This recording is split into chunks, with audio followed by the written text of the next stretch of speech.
Well, welcome everybody. Great to have you here tonight for this presentation. Home energy efficiency is one of those non-sexy subjects that don't get the attention of solar panels and batteries and heat pumps and electric cars, but it's one of the most important areas of conserving saving the environment and working towards sustainability, because the lower the amount of energy we consume, the less we need to produce from solar panels and store in our batteries, and the more comfortable our houses are, the less energy we're consuming as well. If we've got good boundaries in our houses to contain the warmth in winter and the coolness in summertime. I'd just like to do an acknowledgement of country before we get underway. I'd like to acknowledge the Wurundjeri people, who are the traditional custodians of this land, and I'd also like to pay respects to the elders, both past and present, of the Kulin Nation, and extend that respect to other Indigenous Australians present. My name is Jeff Barlow. I'm president of Healesville Core, and I initiated the development of Healesville Core way back in June 2017 with a big meeting in the local town hall at the Memo with about 230 people. Very exciting time.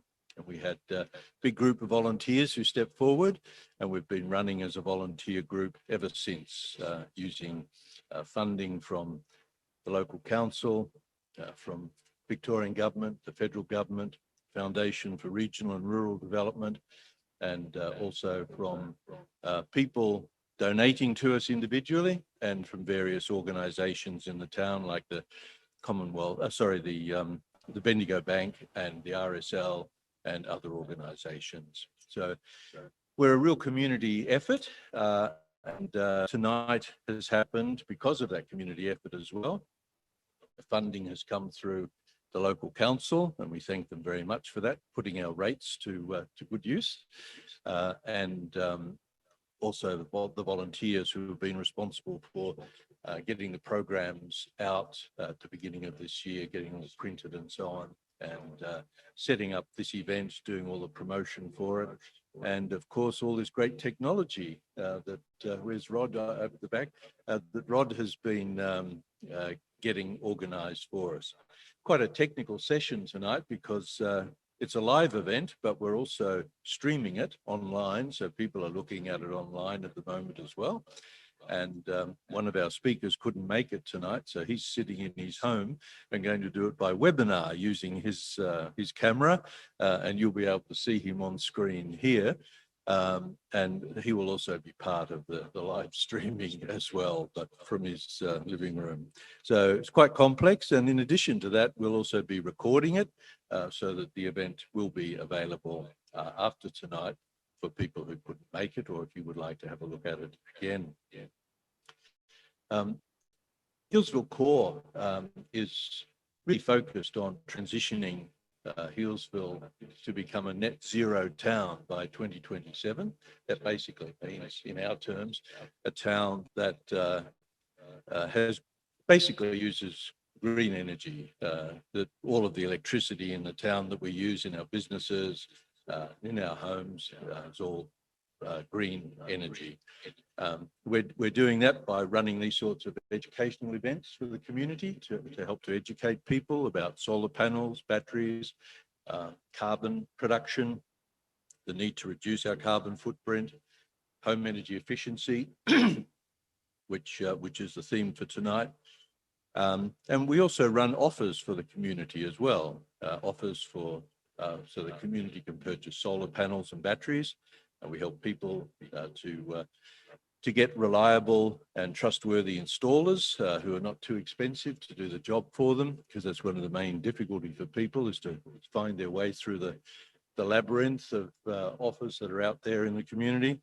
We also run offers for heat pumps for heating hot water, the new miracle technology that uses 75% less energy than what your normal electrical systems will use, and no doubt Alan will say something tonight about that.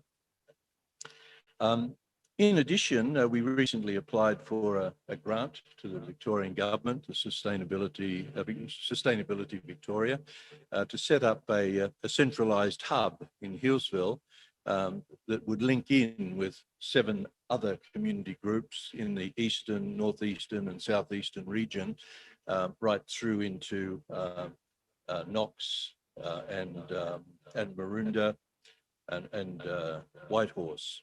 The idea is that the hub, using government finance, will actually support all of those groups to be running out projects across the eastern region, instead of it just being happening here in Healesville or happening down over at Nillumbik, people doing their own things, and each group reinventing the wheel. What we're trying to do is to get some sort of scale involved here that will, where we'll be able to support each other in the work that we're doing, and use government funding to support us as well. So we've got quite a lot on our plate. We also applied earlier this year for a $2.5 million grant with another company that we're working with to put in a microgrid at the east end of Healesville that will link in a whole range of businesses and organisations to provide a section of Healesville that can be disconnected from the main grid in the case of bushfires, for example, so that we'll still be able to run some of the main systems in the town using solar panels, batteries and generators in order for some of the town to function rather than being out of energy for, as in some instances in the fires down in Gippsland, for many weeks, if not months, in some of the areas. If any of you are interested in renewable energy and interested in being involved in a community group, Healesville Core is a great organisation to be involved with. We welcome anybody from the community to be involved with us. You can be involved in little chores, or you can be involved on the committee in a big way, or anything in between that. We try to find work that will meet the needs of the individuals who come and join us as an organisation. I think that's all I would like to say tonight, apart from just once again thanking all of our volunteers for the work that they've done tonight, and thanking council for the funding, and thanking the church, also Uniting Church, for the use of the hall tonight. I've got a great deal of pleasure in welcoming our main speaker, Alan Peers.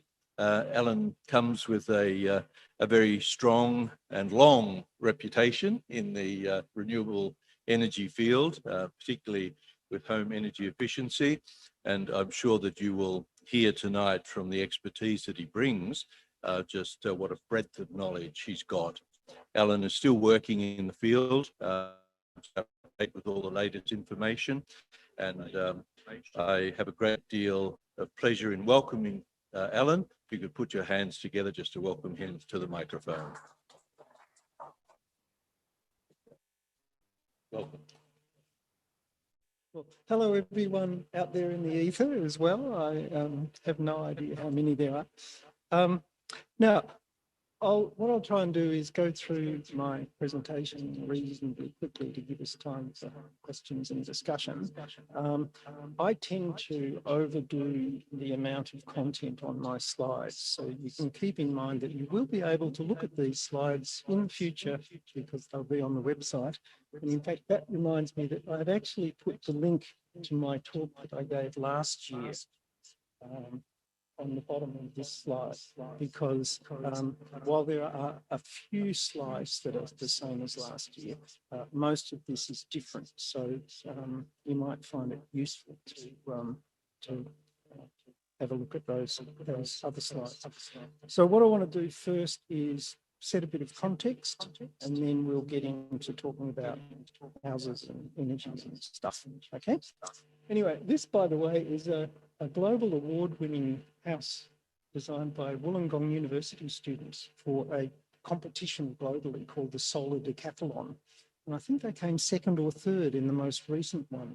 But all the students from universities around the world go and compete with these. So they have to have collapsible houses. So just a little bit of context first. If we look at Australia's greenhouse gas emissions, and I'm just wondering whether you guys are going to be able to see, you might want to move closer to there.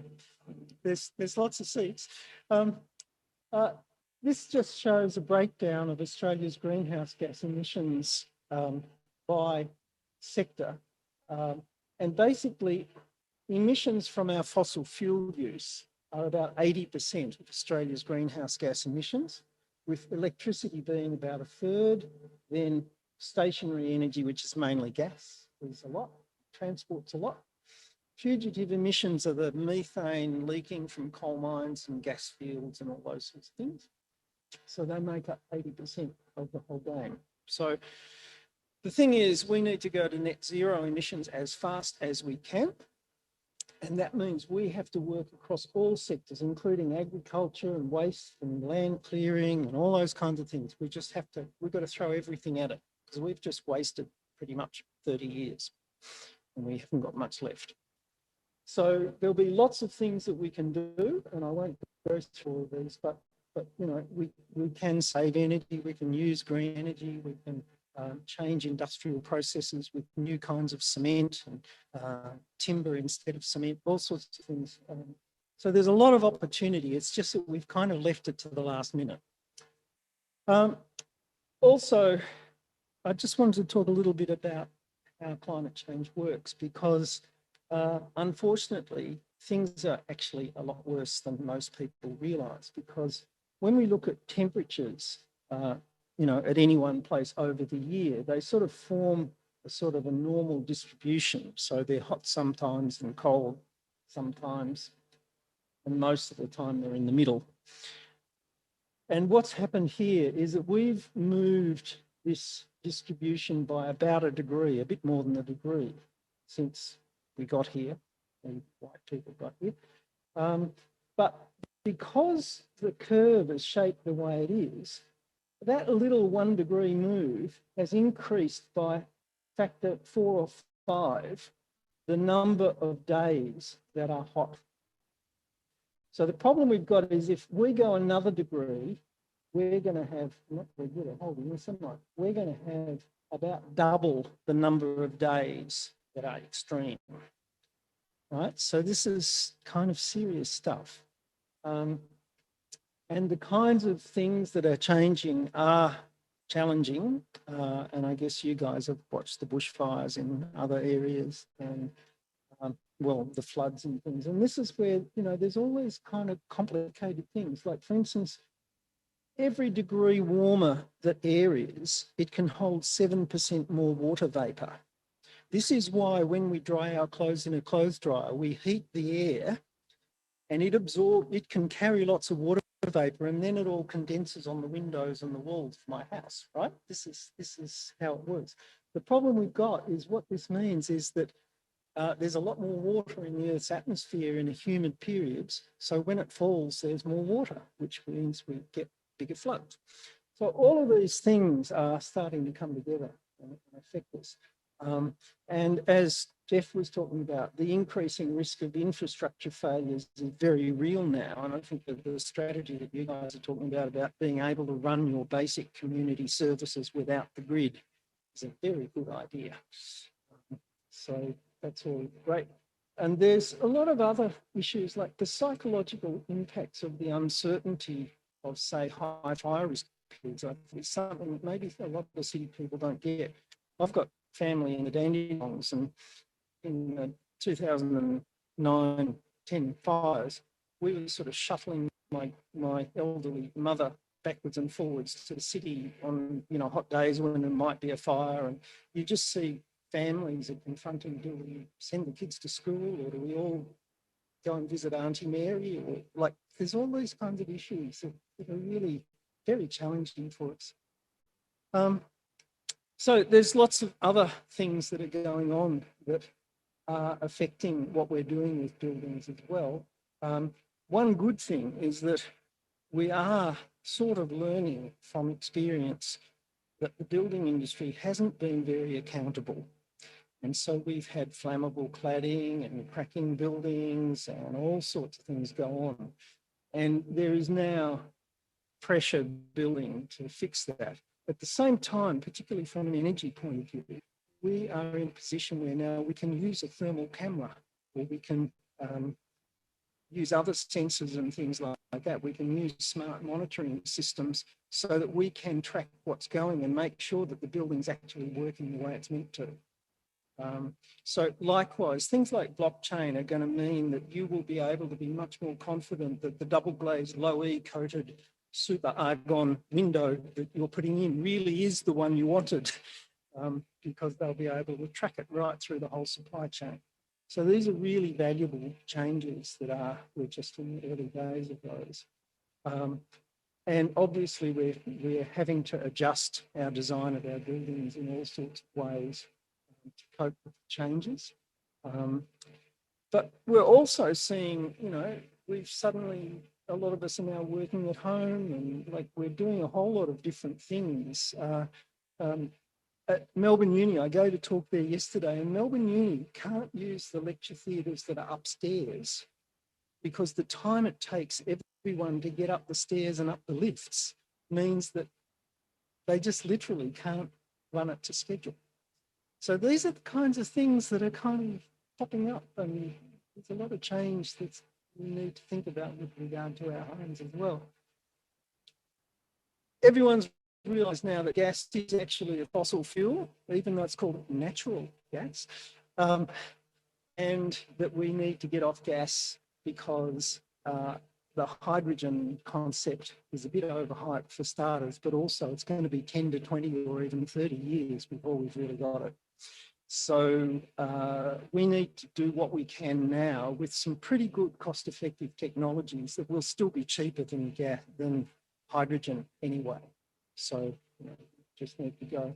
And in that, we need to be careful. There's a lot of renters and other people who may not be able to afford to convert to all electric without some help. So we're going to have to do lots of things like that. And of course, we've now got excess solar generation. So, you know, wholesale prices are going negative in South Australia in the middle of a sunny day. And so we've got to work out how we can use all this stuff better. Also, particularly as we get buildings more efficient, the amount of energy used to make the bricks and the glass and the metals and all of that is dramatically increasing as a percentage of the total life cycle impact of a building. So again, we need to be thinking about how we build, what materials we're using, as well as the operation. And also, there's so many new technologies and materials and business models. I mean, I struggle to keep up, and boy, I'm probably a fair way ahead of a lot of other people. It's astounding what's going on. Oops, where am I? Oh, right. Just make sure I'm at the right place. Okay, sorry, it seems to be. Okay, now I thought just to, again, kind of keep it a slightly higher level, I've been doing some really interesting work with Deakin University and Queenscliff Council, looking at, in particular, their caravans. But this is quite an interesting thing because the kinds of things we've been doing are things that any community can do. So if we start down here, this is the daily consumption of electricity as measured at the local substation by Powercor.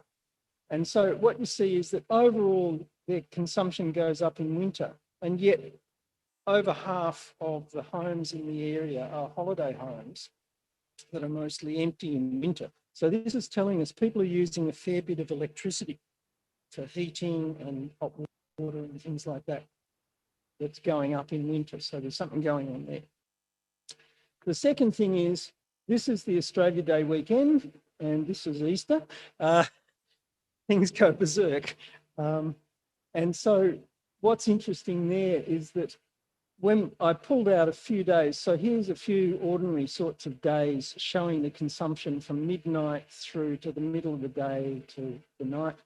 And you can see it's reasonably flat. This is off-peak hot water kicking in. This is breakfast time and, you know, people starting up. This is the dip caused by the solar technologies that are on people's homes. And then this is the afternoon evening period. So that's all nice. But on the 25th of January, which was the first day of the long weekend, you can see it was pretty different. And one of the reasons why it was pretty different was because on that day it hit 45 degrees at 1 o'clock. So quite clearly, a lot of people in Queenscliff were using a lot of energy cooling, which means their buildings weren't very good, their air conditioners weren't very efficient, and the shops all had their doors open, dumping all the cold air outside, you know, all those sorts of things were going on. And then there was a cool change. And what's interesting is that it was a very windy day. And what we found is that the thing that drives your cooling energy is not just the temperature. It's actually, if you've got a hot north wind, the wind sucks more air out of your house as it blows over your house. So that's why we need sealed up houses. That we can ventilate when we want, but we can seal up when we don't want lots of air leaking. So they were a couple of the lessons that we got from that. And that's just describing what was going on the day in detail. But now, one of the other issues that we're facing in Victoria is an issue with gas, because the Australian Energy Market Operator reckons that gas production from the Victorian gas fields is going to be declining quite fast. Now, it'll still be above our average daily gas consumption. But the problem we've got is that our gas consumption skyrockets in winter, and especially on really cold winter days. So what's going to happen is that this is our average daily production, and there's going to be a few months of the year when we may not have enough gas quite soon, like that's, you know, 2022. Which is why, of course, the gas industry have been very keen on the idea of putting liquefied natural gas terminals at Crib Point and other places around Australia, because they know gas has got no long-term future. So they don't actually want to develop lots of new gas fields.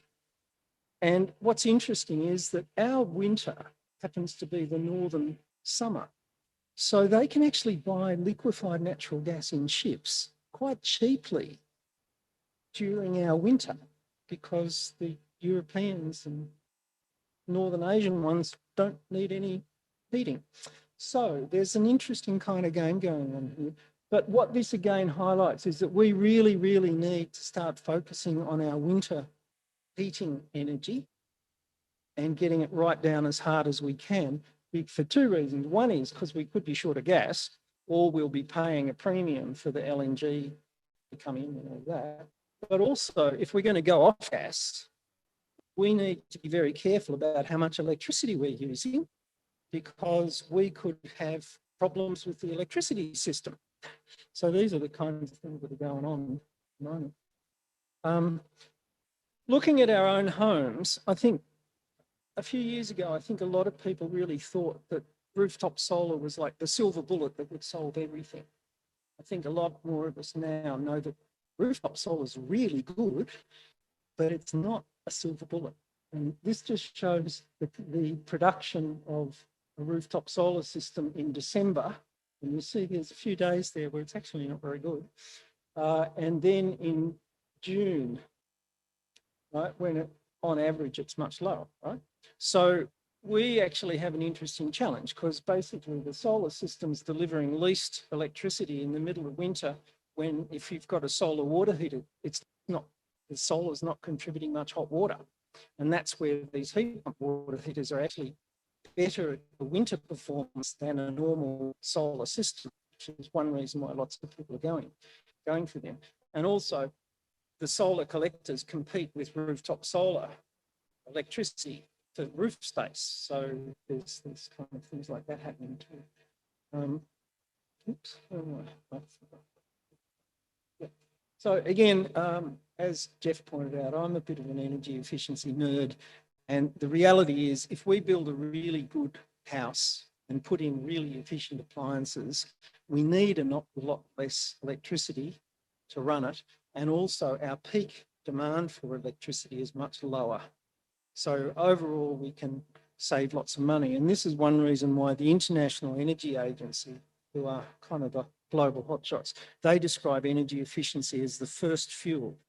It's the one that we should use first because you get so many benefits, and you get energy efficiency also gives you multiple benefits like comfort, business productivity, and things like that, which are actually worth a lot more than the energy. That I do a lot of work in industry, and like we did some work with a supermarket chain saving refrigeration energy, but we saved 10 to 20 times as much on reducing food loss in the supply chain as we did on energy. And that was actually what the supermarket guys were much more interested in than saving a bit of energy. So it's quite interesting. Again, we are in a remarkable time of change where we've gone from the only feedback we got was like a quarterly electricity bill to a point now where we have got real-time monitoring. Everyone's got a smart meter. The problem is that the smart meter only gives you the information the day after. But we've now got products like this, and this is just one of a variety. This one's called PowerPal, and it's got this little device that goes on your smart meter where the flashing light is, and because the flashing light goes faster or slower depending on how much electricity you're using. So this then goes to your mobile phone, and the company that does this has got all these smart apps and things which can help you diagnose your energy use, and you can do experiments like, what if I put in 5 kilowatts of solar? What would it do for me? So you're actually able to use your real data to understand what's going on and to do something about it. The good thing about this one at the moment is that if you have a detached house, in most parts of Victoria, you can actually get one of these for free from energy, the Victorian government under the Victorian Energy Upgrade Scheme. I live in a block of apartments. Apartments and flats don't get the free one. You can buy one for $120, but it's really annoying. But I understand why. It's because often the meters for these apartments and lots of units are locked up, or they're a long way away from the actual home. So the little signal system may not be strong enough. So they're protecting their backs, but it's a bit frustrating to me. But we can also, our energy retailers normally also do provide quite a lot of information on their websites. I'm with PowerShop, and so this is my last year's consumption day by day, and this is what they call a heat map. So every half hour, where it's bright, that means I was using a lot of power. So you can see when I went away on holiday and turned almost everything off. And then I came back, and that's when my heat pump kicked in to heat up a whole tank of cold water. So that's the sort of thing that goes on there. Okay, getting into our homes. We get energy bills, but it's a bit hard to know how much energy we're actually using because our energy bills include fixed charges and all sorts of things like that. So, for example, if I look at the cost of energy for a typical Victorian household, a fair chunk of that cost is the fixed charges. And to be honest, one of the reasons I went off gas was because I was paying $1 a day to be connected to the gas supply. So I'm saving $350 a year just by not paying that. But then you can see that space conditioning is a big part of our energy bill for heating and cooling, and our appliances are quite a lot. If we look at electricity alone, we've got to keep in mind most people are using gas, or in your case, maybe wood, for a lot of their heating. So electricity is only part of your energy use, but you can see that all the kinds of appliances we have in our homes are making up over half of our electricity use. And the big bit is fridges. And the second biggest bit is really TVs and IT equipment, stuff like that. So it is interesting, you know, when you do look at the different indicators, like here's summer peak electricity, and needless to say, cooling is like more than half of our summer peak electricity.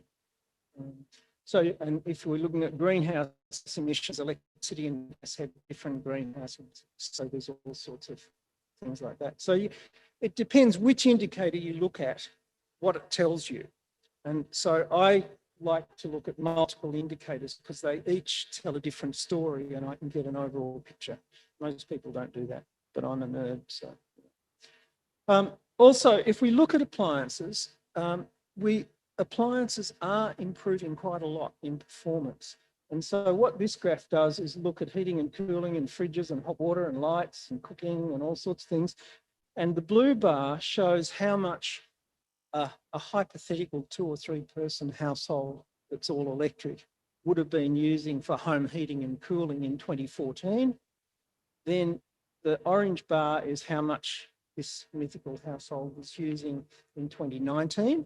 And the grey bar shows you what they could be using if they were using the best technologies on the market. So this means you've got a pretty good building, pretty efficient reverse cycle air conditioner. You've got a heat pump hot water service.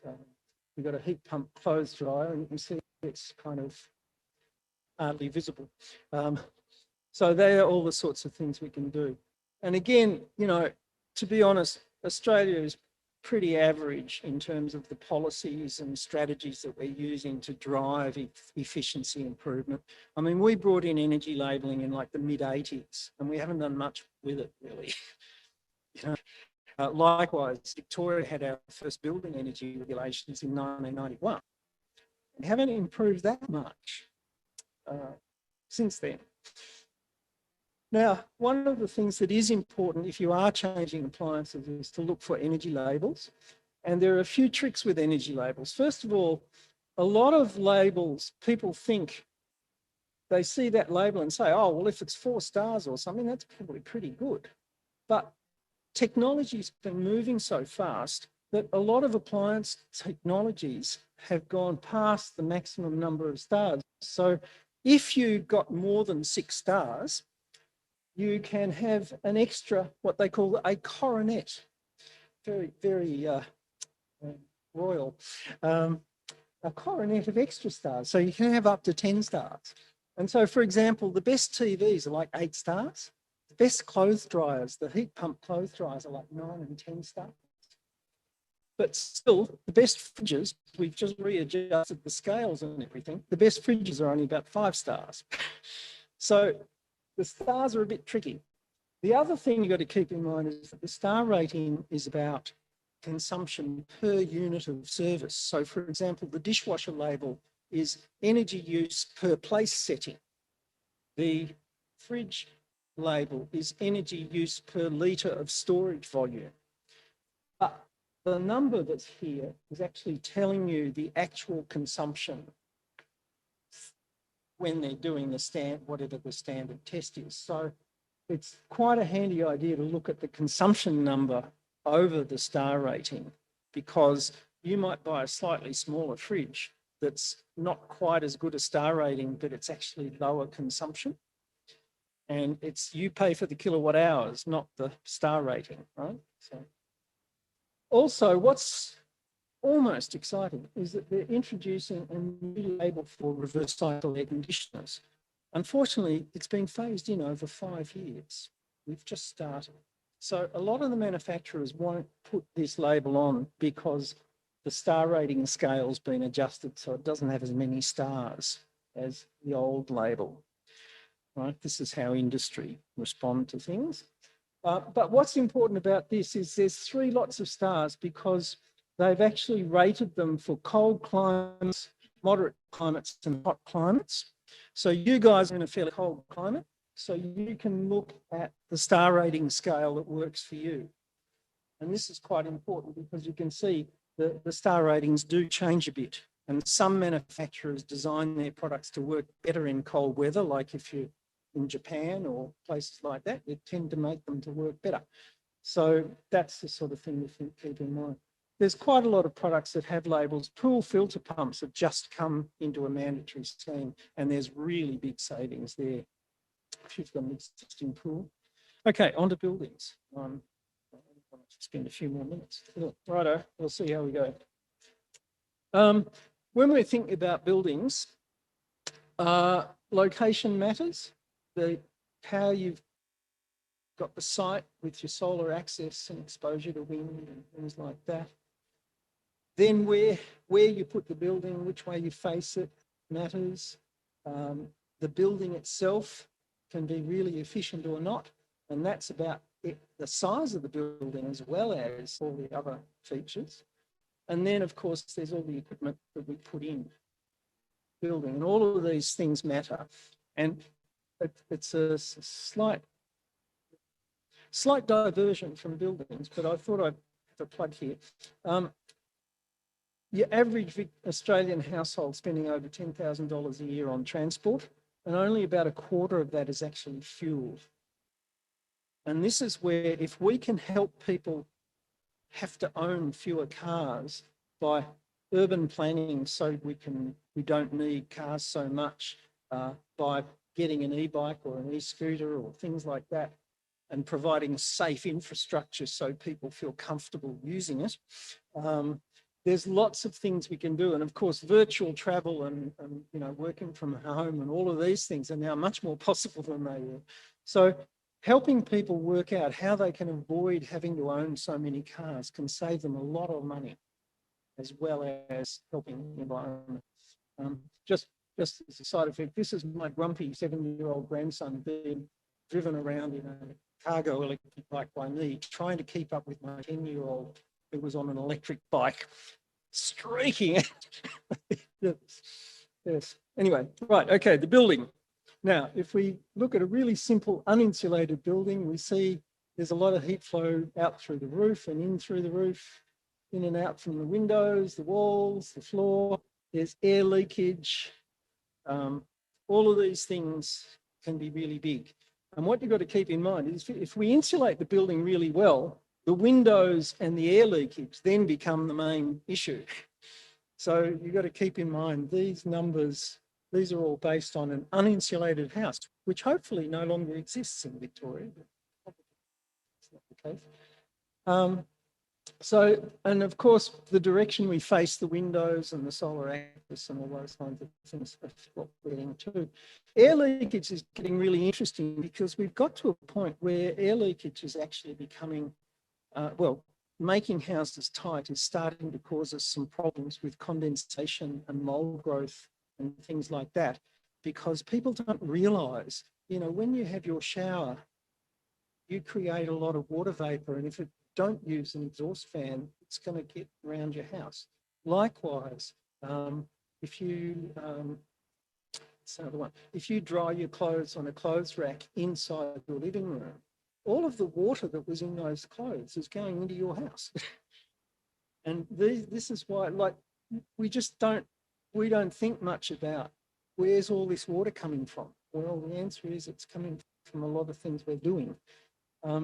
So this is why the most advanced houses that are using what's this German approach called the passive house approach are all getting into what they're calling energy recovery ventilation, where the air that's going out exchanges energy with the air that's coming in. So they build a very tight house and then they use mechanical ventilation. And the new technologies are quite energy efficient. And because you can then make the house a lot tighter and still have really good fresh air, they actually save a lot of energy because you're not having a whole lot of heat leaking out or leaking in from your leaking house. So it's there's a new model of how to do these things. Also, orientation is quite a big issue. And this, of course, relates mainly to, oops, sorry, I've just got too many pages maybe. Orientation is a much misunderstood thing. In fact, lots of people don't realise the best way to work out which way your house is facing is to get a Melway map. You can have it digitally if you like, because north is at the top And that's true north, not magnetic north. So you can start to see, where am I? Because the thing is, the sun rises south of east in summer. It rises north of east in winter. It's high in the sky to the north, which is why a horizontal shading can work quite well. But in winter, it's really low in the sky. And for a lot of you, you might have a hill in the way or some trees or things like that, which undermine your ability to capture solar energy when you want it. Likewise, the sun sets north of west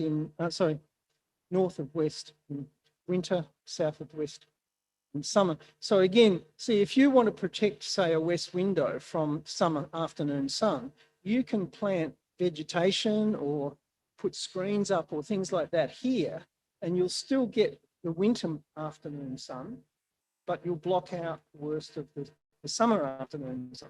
So there's lots of tricks. And so I won't go through all the detail, but I've kind of described the pluses and minuses and the sorts of things you can do with the different orientations. And so you can do quite well. And in fact, if you have a double glazed, low emissivity coated, pretty good window facing east or west, it actually can give you a net benefit in winter because it's not losing as much heat out and it's still getting some sun. But of course, that east or west window needs to be protected in summer because otherwise it'll make your house a solar oven.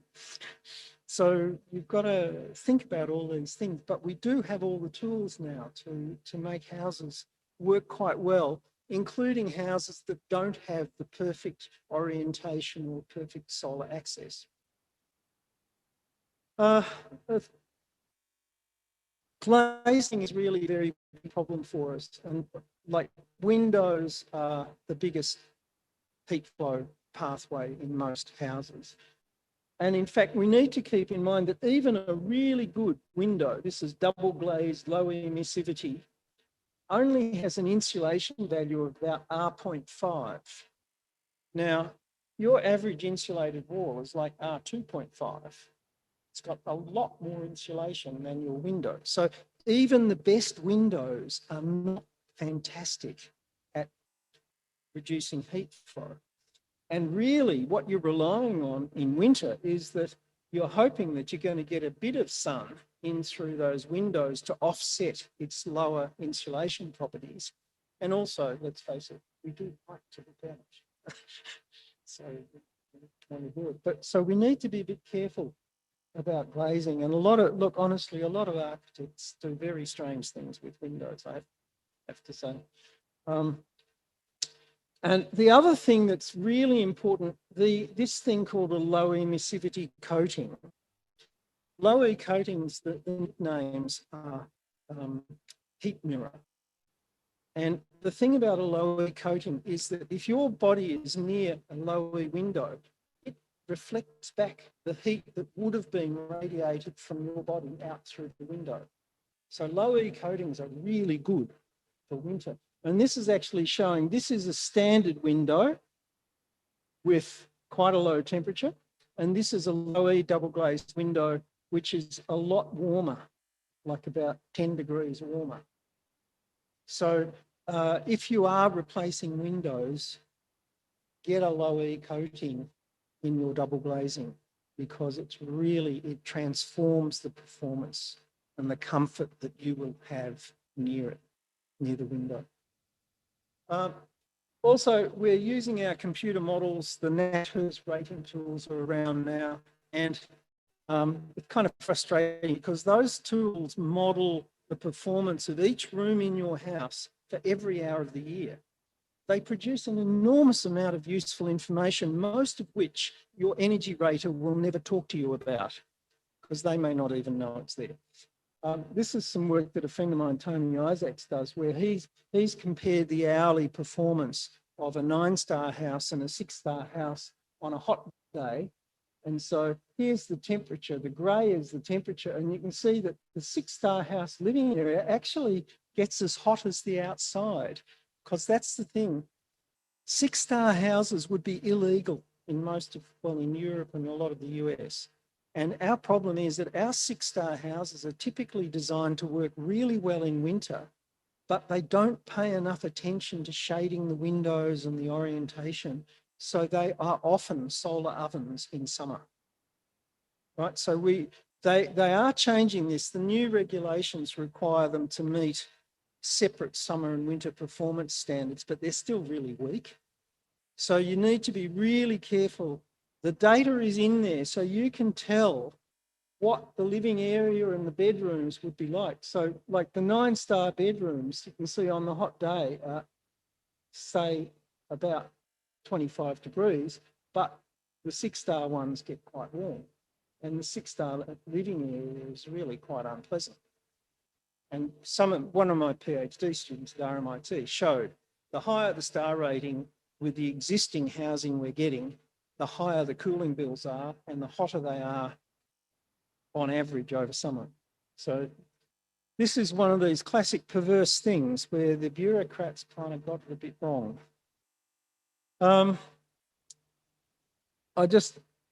In terms of your situation, I think I just a few thoughts about regional issues, and I want to stop fairly soon, so I'll skim over this. But what you need to realise is that if you have a house with no solar gain and no internal heat, but it's well insulated, it will tend to sit close to the 24-hour average temperature for that time of year. So in the middle of winter, a house like that in Healesville will be sitting around 10 degrees. So high performance houses are not magic. They need a source of heat in winter to take them above that 24-hour average. And of course, part of that comes from us and our appliances and stuff. Part of it comes through solar gain, and part of it comes through, if it's a warm day, maybe some air coming in from outside if it's warm. So the other, we have to provide with an active heater.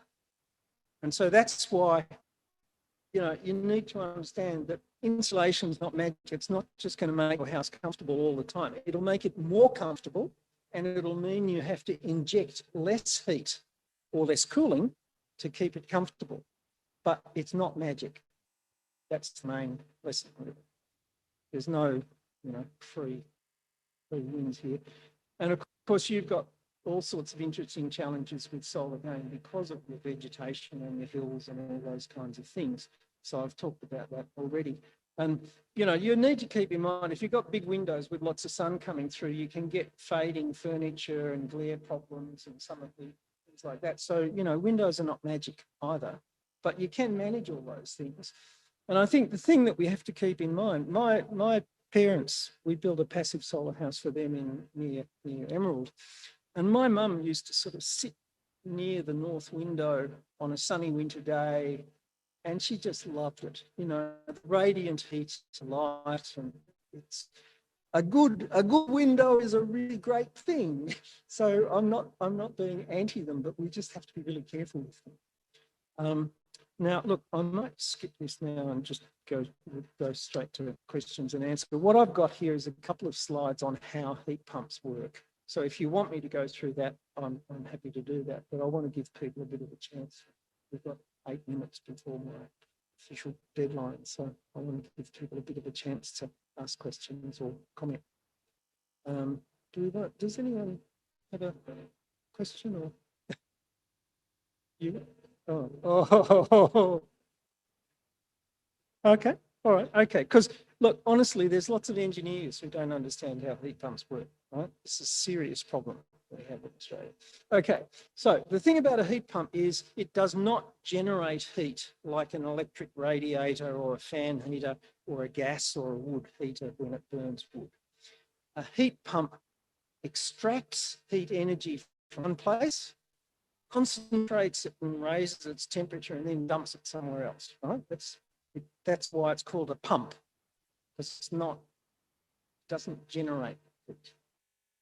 And in fact, it can heat on one side and cool on another. So, example, you all have a heat pump in your house if you have a fridge.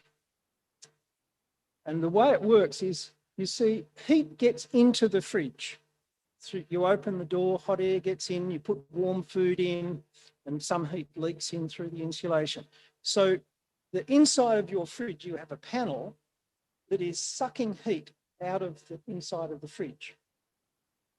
It has a little motor that you'll hear going. That motor is the compressor. And so what's happening is it's compressing the refrigerant that's come out of the cold area. And as it compresses that, it heats it up. And then if you feel the outside of your fridge, most fridges now have coils sort of bonded on the inside of the whole cabinet, and the cabinet feels warm. So what it's doing is it's extracting heat from the fridge, concentrating its temperature up higher and dumping that heat into the kitchen. Right? So that's the pumping. And of course, a reverse cycle air conditioner is actually designed with a little valve so it can run backwards or forwards. So it can heat the living area or cool it. But when it's heating the living area, it's dumping cold air outside. And you go outside and stand there and it's cold. When it's cooling, it's dumping heat into the outside. Okay, so that's the way it works. So just to try and quickly talk about it in some practical terms, this is your classic heat pump system where you have a valve here, you have what's called an evaporator and a compressor, electric compressor there, and then another heat exchanger for the heat, which is called a condenser, and then you come back to the valve. So if we start down here, basically what we have in this pump is a cold liquid. It's a refrigerant and it's in liquid form. And as it flows through the heat exchanger, the evaporator in the fridge or the heat pump, it absorbs heat from around it, and that evaporates the refrigerant, right? Which is why it's called an evaporator. And the thing, as an example there of how this is, if you think about, like, there's a puddle of water on the ground, the sun and the wind is heating it up, it evaporates. And it's still at the same pressure as it was when it was sitting on the ground, because we haven't put it in a container and changed its pressure, right? So that's what's happening there. So it's absorbing heat. And refrigerants and water and things like that can absorb quite a lot of heat without changing their temperature much when they change from a liquid to a gas, right? So that's why if you want to boil the kettle, it takes a lot longer from just being hot water to being steam, because that's where you're putting a lot of energy in to evaporate the water. Okay, so then we've got this low pressure gas. Then we have the compressor, which is usually driven by an electric motor. The comparable thing here is like a bike pump. You pump up a bike tire, the pump gets hot, right? So what you've just done is increase the temperature of refrigerant by compressing it. So now what we have is a hot, high pressure gas, which is just like when you pumped up the tire, your bike tire is now high pressure and it's warmer. Okay? So that's how we've got the heat now. So we've changed its temperature. So then it can go through a heat exchanger and you blow air over it, and we take that heat that is now above the room temperature or whatever, we take that and we get it, and we've got useful heat. So now what we've got is cold, high pressure liquid, because we've condensed the water. So again, if you think about it, if you have a steam burn, it's much worse than a hot water burn, because there's a lot of energy. When that steam condenses on your hand, it is putting a lot of energy into your skin, burning it. Right? So that's what's basically happening there. So now we've got a liquid, and then we put it through this valve, and that's like a spray can. Now, if you hold the temperature of the spray can and you spray, it gets cold, because the reverse of when we increase the temperature, it gets hotter. When we decrease the temperature, it gets colder. So now we're back to a cold liquid, which can absorb heat again and go round and round and round. So that's, I hope that helps you understand how a heat pump works. And again, if we're smart and we have the right situation, say in industry, where we need heat in one area and cooling in another, like a fridge, you can actually get the useful heat and then you get free cooling. Or if you need cooling, you can get free heat.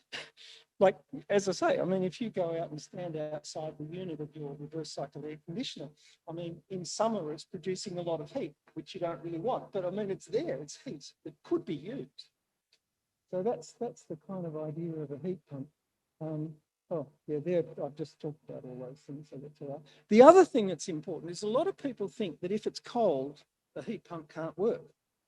And again, this is where it's really interesting because we all think in terms of Celsius degree temperature scale, which is 0 degrees is when water freezes, right? But the laws of thermodynamics and heat pumps don't work from 0 degrees Celsius. They work from the temperature of outer space, which is minus 273 degrees. This is called absolute zero. This is when substances have no energy. That is the point. So in fact, air at minus 20 degrees Celsius has a lot of energy. It's quite hot relative to outer space. So that's why even in Canada and the coldest parts of China and Europe, people are installing heat pumps now because even at minus 20 degrees, it's actually got a lot of energy and it's quite hot. It's just that we use a different scale in our brains and our bodies are talking about, 35 degrees.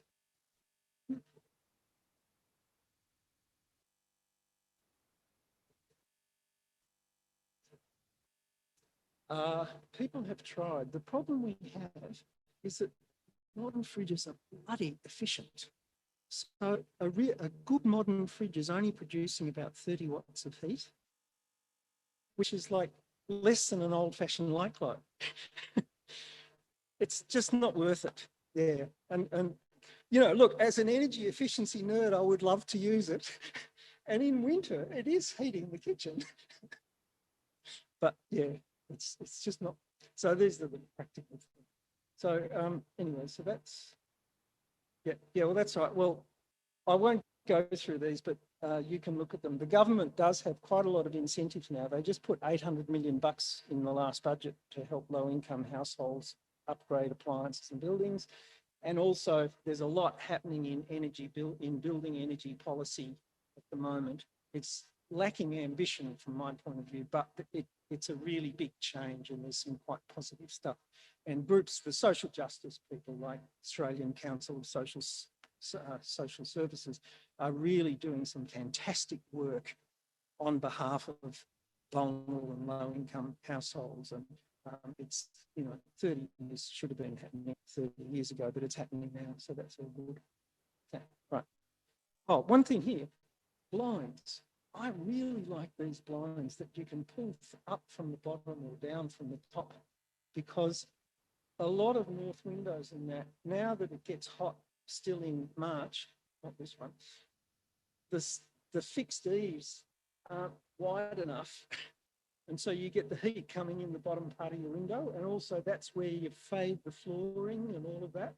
So if you've got these kinds of blinds, you can put them down at the bottom and you can have them like that, and then you can still see out. So there's some great stuff coming through. So I'll stop there. Well, thank you very much, Alan. Once again, a very interesting presentation. I think this is the third time that Alan's been here to Healesville. And recently, I provided a letter of support to a group down at Apollo Bay for them to get some finance to run similar sorts of events to these, and they've invited Alan to come down as well. So we're spreading the love around down to the Victorian coastline as well. That's great to hear. And one of the good things about the heat pumps that Alan didn't have time to talk about is that, you can connect your heat pumps up to your solar system and they're running during the middle of the day when you've got most of your solar producing. So instead of pumping that solar energy out into the grid and getting next to nothing for it, you're actually pumping it into your heat pump or putting it into your heat pump, heating up your water, and you've got then hot water. And the heat pumps that we're actually promoting here, the Reclaim Energy ones, have got a little regulator on them, and you can regulate them to the temperature you want. But also, if you run out of hot water, you just press a button. 20 minutes later, you've got enough hot water for a shower.